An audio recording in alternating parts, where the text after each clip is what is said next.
राधे राधे भक्तों भक्तों, अगर आपके घर में भी आपकी माताएं बहनें सुबह जल्दी उठकर खाना बनाती हैं तो ये बात आपके लिए बहुत जरूरी है। ये ज्ञान सिर्फ पढ़े लिखे लोगों के लिए नहीं बल्कि हर उस व्यक्ति के लिए है जो अपने घर में सुख समृद्धि चाहता है। कहा जाता है कि जिस घर में महिलाएं खुश और प्रसन्न रहती हैं वहां माता लक्ष्मी का वास होता है। माँ लक्ष्मी खुद कहती हैं कि स्त्री सिर्फ घर की शोभा नहीं बल्कि घर की लक्ष्मी होती है। जहां स्त्री की इज्जत होती है, जहां वह सुबह उठकर घर गृहस्थी संभालती है, वहां कभी गरीबी टिक नहीं सकती। भक्तों, आज मैं आपको एक ऐसी सच्ची और बहुत ही गहरी सीख देने वाली कथा सुनाने जा रहा हूं जिसे स्वयं माता लक्ष्मी ने बताया था। ये कहानी हर गृहस्थ के लिए बहुत जरूरी है क्योंकि इसमें बताया गया है कि किन कारणों से माँ लक्ष्मी किसी घर में रहती हैं और किन वजहों से वह घर छोड़ देती है। एक समय की बात है, देवर्षि नारद जी आकाश मार्ग से यात्रा कर रहे थे। चलते चलते उन्होंने देखा कि एक गरीब आदमी खेत में जमीन पर बैठा जोर जोर से रो रहा है। उसका दुख देखकर नारद जी का हृदय पसीज गया। वो सोचने लगे, ये बेचारा कितना परेशान है, इसकी मदद करना तो मेरा कर्तव्य है। नारद जी धीरे धीरे उस आदमी के पास गए। वह व्यक्ति सिर पकड़कर रो रहा था और अपनी बर्बाद फसल को देख रहा था। नारद जी उसके सामने प्रकट हुए और बोले, हे पुत्र, तुम इतनी करुणा से क्यों रो रहे हो? तुम्हारी पीड़ा क्या है? उस आदमी ने जब आंखें खोली तो चौंक गया। उसने देखा कि सामने स्वयं देवर्षि नारद खड़े हैं। वह तुरंत उनके चरणों में गिर गया और रोते हुए बोला, हे प्रभु, मेरे दुख की कोई सीमा नहीं है। पिछले महीने मेरी पत्नी का देहांत हो गया। मेरी एक छोटी बेटी है जो किसी तरह मेरे लिए खाना बनाती है। जब से मेरी पत्नी चली गई मेरे घर की हालत खराब होती जा रही है। खेत बर्बाद हो गया, पैसा खत्म हो गया, जानवरों ने सारी फसल नष्ट कर दी। ऐसा लगता है जैसे माँ लक्ष्मी ने मेरा घर ही छोड़ दिया है। मैं अब बिल्कुल अकेला हो गया हूँ। ये सुनकर नारद जी बहुत दुखी हुए। उन्होंने सोचा इस बेचारे का दुखा दूर करना ही होगा।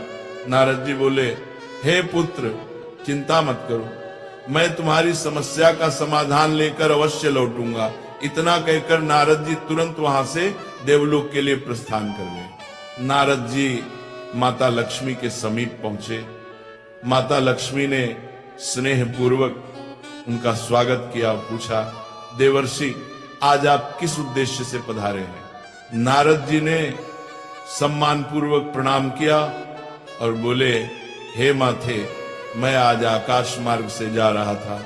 तभी मैंने एक बहुत गरीब मनुष्य को रोते हुए देखा। उसकी पत्नी का निधन हो गया है और वह कहता है कि आपके जाने के बाद उसका घर उजड़ गया है, उसके खेत नष्ट हो रहे हैं, घर में कष्ट ही कष्ट है। उसने मुझसे पूछा, आखिर माता लक्ष्मी ने मेरा घर क्यों छोड़ दिया? माथे, मैं आपके पास इसी प्रश्न का उत्तर जानने आया हूं। ऐसा कौन सा कारण था कि आपने उस घर से अपना वास छोड़ दिया? देवर्षि नारद जी की बात सुनकर माता लक्ष्मी मुस्कुराई और बोली, हे नारद जी, आपने जो प्रश्न किया है यह केवल उस एक गरीब मनुष्य के लिए नहीं बल्कि इस पूरे कलयुग की सभी स्त्रियों और घरों के लिए अत्यंत लाभदायक है। आज मैं आपको एक ऐसी गहरी और महत्वपूर्ण कहानी सुनाने जा रही हूं जिससे पता चलता है कि मैं किस वजह से किसी मनुष्य के घर में ठहरती हूं और किन कारणों से मैं उस घर को छोड़ देती हूं। इस कहानी में वह रहस्य छुपा है जिसे जानकर कोई भी घर सुख, शांति और समृद्धि से भर सकता है। जो भी इस कहानी को पूरे मन से सुनेगा उसके घर में मेरा वास अवश्य होता है और जो स्त्री इस कहानी में बताए गए नियमों का पालन करेगी उसके घर में मैं हर पल रहूंगी। नारद जी हाथ जोड़कर बोले, हे मातेश्वरी, कृपया मुझे यह ज्ञान अवश्य दें क्योंकि मैंने उस दुखी मनुष्य से वचन दिया है कि मैं उसके सारे कष्टों का समाधान लेकर लौटूंगा। आप ही मेरी लाज रख सकती हैं। माता लक्ष्मी ने स्नेह पूर्वक कहा, देवर्षि, चिंता मत करो, मैं तुम्हारे वचन को व्यर्थ नहीं जाने दूंगी। मैं तुम्हें वह कारण भी बताऊंगी जिसकी वजह से उस मनुष्य का घर उजड़ गया, पर पहले तुम इस कथा को ध्यान से सुनो। फिर माता लक्ष्मी कथा आरंभ करते हुए बोली, एक समय की बात है, एक नगर में श्याम नाम का इंसान रहता था, लेकिन वह कोई साधारण मनुष्य नहीं था, बल्कि इतना अधिक आलसी था कि करवट बदलने में भी उसे श्रम महसूस होता था। जिस करवट लेट जाता उसी में घंटों पड़ा रहता।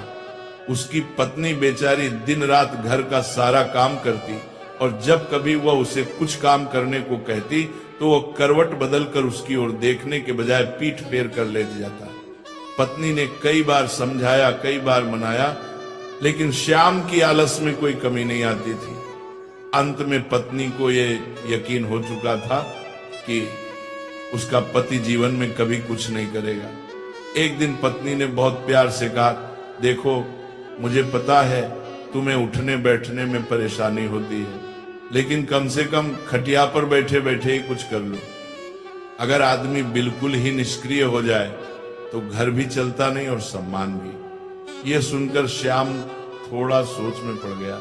ऐसा कौन सा काम है जो बिना उठे बैठे सिर्फ खटिया पर बैठे बैठे किया जा सकता है। कुछ देर बाद उसके दिमाग में एक अजीब सी बात आई।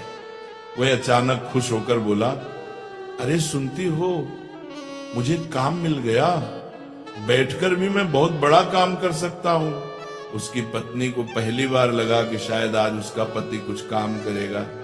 वो मुस्कुराई और सब्जियों की टोकरी वो चाकू लेकर आ गई।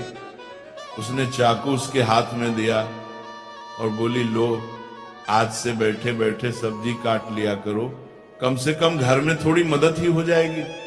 इतना कहकर वो पत्नी दूसरे काम में लग गई, लेकिन श्याम तो श्याम था, उसने चाकू और सब्जी को तो देखा तक नहीं। पत्नी जब थोड़ी देर बाद लौटी तो देखकर हैरान रह गई। उसके पति ने सब्जी काटने के बजाय खटिया पर बैठकर मक्खियां गिनना शुरू कर दिया था। और तो और उसके सामने बिस्तर पर 7 मरी हुई मक्खियां पड़ी थी। उसे देखते ही श्याम गर्व से उछल पड़ा और बोला, देखा मैंने बैठे बैठे कितना बड़ा काम कर दिया, 7 मक्खियां मार डाली, 7 मक्खियों को मौत के घाट उतार दिया है। अब देखना तुम मैं पूरे दिन में कितनी मक्खियां मार सकता हूं। अब उस आलसी महाराज को तो अब यही धुन सवार हो गई। उसे जहां मक्खी दिखती वो वहीं फट से हाथ मार देता। कई बार तो अपनी ही गर्दन पर इतनी जोर से हाथ जमाया कि उसकी गर्दन टेढ़ी हो गई। कई बार पत्नी की नाक तोड़ दी। मक्खी मारने के चक्कर में उसने घर के बर्तन तोड़ डाले, क्योंकि श्याम ने प्रतिज्ञा कर ली थी कि कम से कम वह 1000 मक्खियां मारकर ही दम लेगा। जल्दी ही वह दिन भी आ गया जब उसकी प्रतिज्ञा पूरी हो गई। अब उस दिन आलसी ने सारे शहर का चक्कर लगाया, कंधे पर बांस का एक मजबूत डंडा रखा और खुशी से उछलता कूदता अपनी बहादुरी का बखान करता जा रहा था और चिल्लाता जा रहा था कि आज हजारों को मौत के घाट उतार आया। ये सुनकर लोग भयभीत हो गए।